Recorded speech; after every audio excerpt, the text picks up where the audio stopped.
Vizinha! Vizinha! Sai! Tá bom, tudo direito? Direito.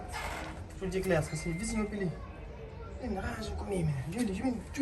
Não tô ganhando hoje, eu vejo isso hoje. Dodo que você tem licença. Você tá hoje, assim? Eu lá não fiz. Tô na vista ao hospital. Oi, Vigor. Vizinho, hoje em que bem hoje é diferente, eu vi. Trazer um flor com ananás, pá. Uma rosa por rosa.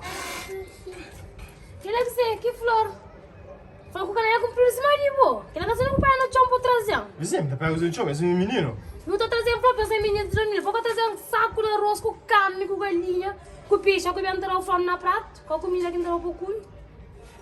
Trazendo arroz com peixe, é mesmo dia que é pra sustentar para uma comida com dinheiro para pagar a renda. Que tipo qualquer foto não flor. É, mas que pode ser romântico, nunca pode ser um flor assim. Tu tá um coadinho com um saco de arroz, com um peixe, com carne, vaca para sustentar para não aguentar. Vou fazer dor. Me que representante de ananás. Não é que eu vou fazer coisa. Arranja comer ananás que até faltou na geleira, vizinho. Então vou trazer meu contentor de ananás. Já que vou representar, trazer meu contentor cheio. Porque ele não liga sem ninguém que pistou. Vizinho, mas tu que tá olhando que tu consigo engagar do também não, né? Ok, toma aqui linda flor agora. Nunca crê. Flor, Não, ananás. nunca crê.